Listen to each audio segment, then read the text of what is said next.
अब तक तो आप एआई समिट में गलगोटियास यूनिवर्सिटी वाली पूरी घटना के बारे में जान ही चुके होंगे। लेकिन आज हम यह चर्चा नहीं करेंगे कि वहां क्या हुआ था। आज हम शांति से यह समझेंगे कि इस पूरे एपिसोड से हम क्या सीख सकते हैं।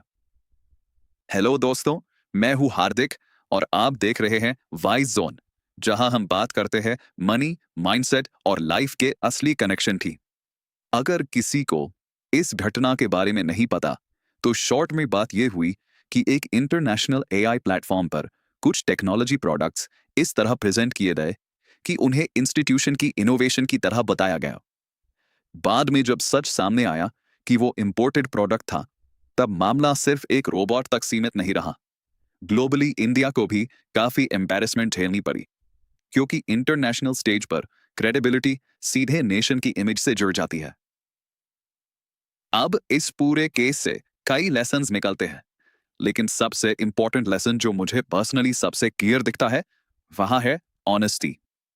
देखिए, इंडिया में हम अक्सर हॉनेस्टी को मॉरल वैल्यू की तरह देखते हैं, लेकिन ग्लोबल बिजनेस में हॉनेस्टी मॉरल टॉपिक नहीं है, स्ट्रेटेजिक टॉपिक है।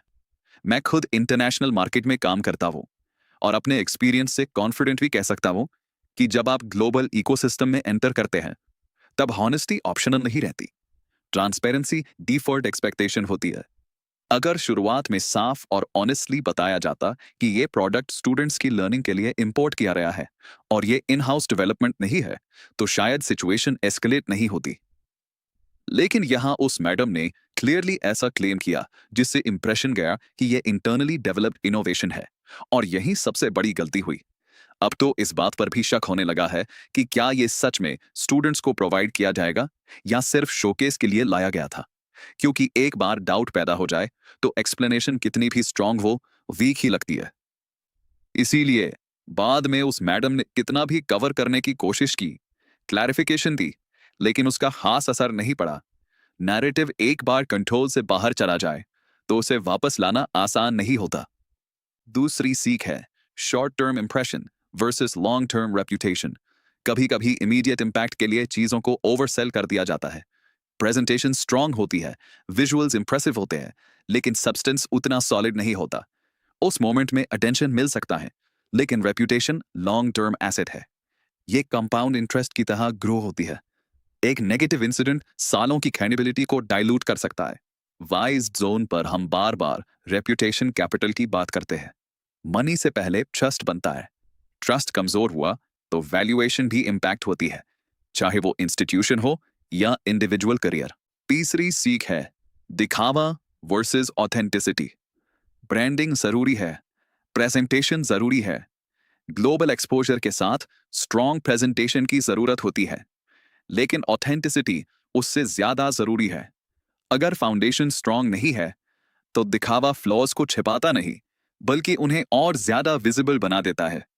आज यही पैटर्न हम करियर्स में भी देखते हैं। लिंक्डइन प्रोफाइल पॉलिश्ड है, लेकिन रियल स्किल एवरेज है। पिच स्ट्रांग है, लेकिन डिलीवरी वीक है। शॉर्ट टर्म गेन हो सकता है, लेकिन long term damage almost certain होता है। और एक बात क्लियर कर दूं, बात सिर्फ इस इवेंट की नहीं है, यह ब्रॉडर माइंडसेट की बात है। हम अक्सर शॉर्टकट माइंडसेट में जीते हैं। हमें लगता है कि शायद मैनेज हो जाएगा या बाद में एक्सप्लेन कर देंगे। लेकिन हाई ट्रस्ट ग्लोबल इकोनॉमी में यह अप्रोच काम नहीं करता।